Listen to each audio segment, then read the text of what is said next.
ডানাটা তুমি বিছিয়ে দেবে। জোরে বলো, আরো জোরে বলে। চলে গেছে আবু জেহেলের পেশাবের বেগ এত জোরে লেগেছে, নবী কখন গেছে নিজেও ভুলে গেছে। কথা বুঝতে পেরেছেন? ভুলিয়ে দেবার মালিক কে? আল্লাহ। জোরে বলো, আল্লাহ। আল্লাহ ভুলিয়ে দিয়েছে। আবু জেহেল মনে করেছে মোহাম্মদ ভেতরে পড়ে গেছে, পেশাবের বেগ নিয়ে এসে দেখো খুব তাড়াতাড়ি করে যেতে যে ওর গাড্ডায় নিজেই পড়ে গেছে। কথা বুঝতে পেরেছেন? ওখানে নিজেই পড়ে গেছে। পড়ে যাওয়ার পর আবু জেহেল খুব চিৎকার করছে, যারা দেশের একটা লিডার বলে ব্যাপার, লিডার যদি গাড্ডায় পড়ে যায় সম্মান লাগবে। আর যত লাফালাফি করছে তত তাদের সকাল হয়ে যাচ্ছে। কথা বুঝতেছেন তো? সকাল হয়ে গেলে মক্কার লোক চারিদিকে ব্যবসা বাণিজ্য দৌড়দৌড়ি করবে, আর দেখতে পাচ্ছে আমাদের পাড়ার এই লিডার সে একটা গাড্ডায় পড়ে আছে। কি ব্যাপার? লোক চারিদিকে একটা মন্তব্য করবে, খুব কুতুকুতি করছে। কথা বুঝতেছেন তো?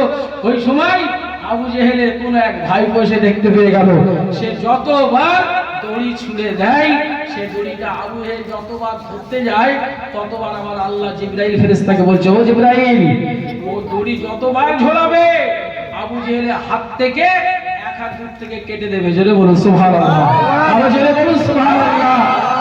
যত লাফাই আর এক হাত করে পায়ের নিচের মাটিটা আরো নিচেই নেমে যায়। জি, আরো নিচেই নেমে যাচ্ছে, উপরে দড়ি ছোট হচ্ছে। আবু জেহেল তাকে নিচে ধরে বলছে, দেখ ভাতিজা, তোকে লাগবে না, তুই যা, আমার সেই আব্দুল্লাহ ভাইয়ের ছেলে মোহাম্মদ আমার ভাতিজাকে ডেকে নিয়ে আসে। জোরে বলো, আরো জোরে বলে। ডেকে নিয়ে এসছে, আর তলায় আর একবার যদি আবু জেহেল লাফাই নিচেই চলে যাবে, তলিয়ে যাবে। ওই সময় আবু জেহেল বলছে কি জানেন, মোহাম্মদ আমি তোমাকে মেনে নেব, কলমা পড়ে নেব, আর আমাকে লাফালাফি করাও নি, আর একবার যদি লাম্বারি তলিয়ে যাবে নিচে। জি, তুমি আমাকে তুলে দাও। আমার রাসূল এই সুযোগ পেয়ে বলছে, কলমা পড়বে তো? জি, কলমা পড়বে তো? অবশ্যই পড়বো, তুমি আমাকে তোলো।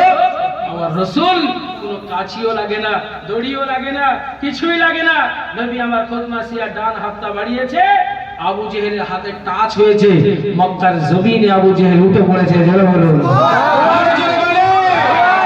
আমার নবীর পেশায় আল্লাহ মুজিজা দিয়েছিলেন। জোরে বলুন সুবহানাল্লাহ। আবু জেহেল সেটা ডিনাই করলো কি, মুহাম্মদ বড় জাদুকর। কত বুঝতেছেন তো? জি, যখন ঠেলাই পড়ে যাবে গাছে উঠে তখন বলবে যে আমি গাছে উঠি না। জি, অতটা কষ্ট পেয়ে ঠেলাই পেয়ে গাছে উঠে পড়েছে বলে আমি গাছে উঠাই জানি না। ঠিক আবু জেহেল মার্কা। আজ আপনার আমার ভিতরে যদি মুসলমান হয়ে যদি ঘুরি ও সোনা মানিক, তাহলে দিনে 5 ওয়াক্তর নামাজে আপনাকে আমাকে যেতে হবে, নামাজ পড়তে হবে। কারণ মায়ার নবী তো আপনাকে বলেছে দিনে 5 বার নামাজ পড়তে হবে। আর এই 5 বার যদি নামাজ পড়ো, জান্নাতের চাবি হলো আফজালুল ইবাদাতি ইবাদাতিস সালাত, আর আফজালুল তিলাওয়াতিল কোরআন, আর আল্লাহ পাকের সর্বোপরি ইবাদত হলো নামাজ। আর যে ব্যক্তিটা নামাজ পড়বে আল্লাহ তার জন্য জান্নাতের চাবিকাঠি বানিয়ে দিয়েছেন। জোরে বলুন সুবহানাল্লাহ। জান্নাতে যেতে গেলে আপনার ভিতরে যেন নামাজ যদি থাকে, জান্নাতে যেতে পারবেন, জান্নাতের ঘেরাম পাবেন। আর নামাজের ভিতরে যদি না আপনার আকীদা মন মানসিকতা যদি না থাকে, জান্নাত তো দূরের কথা, জান্নাতের ঘেরাম নাকি আসবে না। মুসলমান শুনে আপনাকে বলে যাই, সেই দিন ডাক্তার বাবু বলেছিল আপনাকে এগুলো খেলে হবে না, আপনাকে ঝাল চলতে গুলো খেলে হবে না, ভাজা জিনিসগুলো খেলে হবে না, আপনাকে মেনে চলতে হবে সাদা ভাত অথবা কিছু সেদ্ধ তরকারি।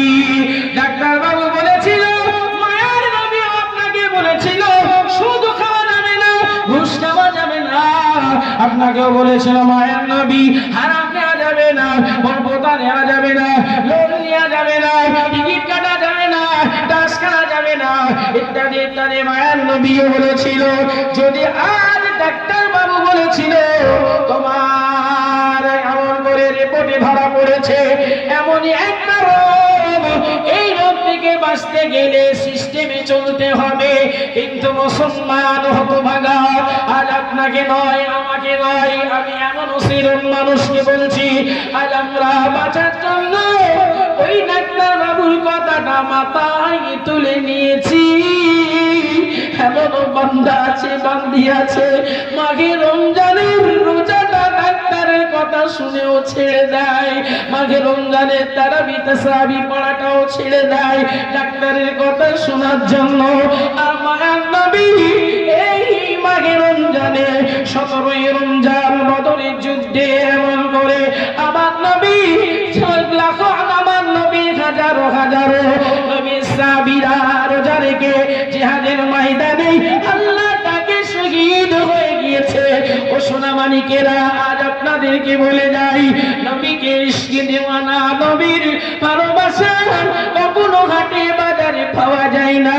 আমার নবীর ভালোবাসা আপনাকে রাখতে হবে, সেটাই আমার আল্লাহ আপনাকে বিশাল ভাবে সেটাই দান করেছে।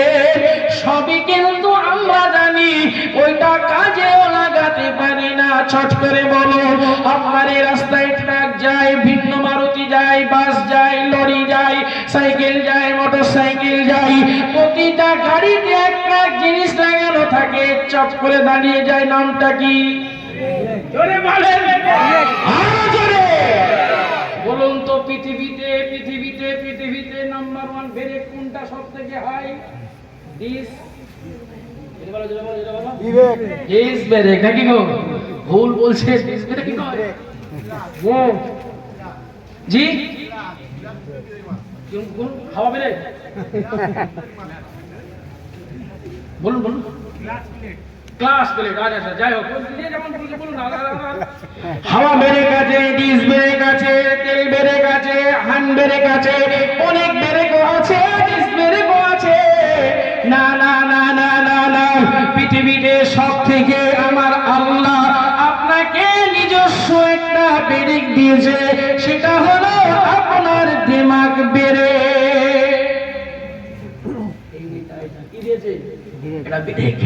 এটা যদি পাগলা হয়ে যেত না, ব্রেক করে বুঝতে পারতো না। পাগলাকে লরি চেনে হাই রোডে তুলে দেবে, দেখি যেমন নিয়ে যায় কলকাতায়। পাগলকে লরিতে তুলে দেবেন আর বলবেন, যা তুই 7 টাকা দিন ঘুরে আয়।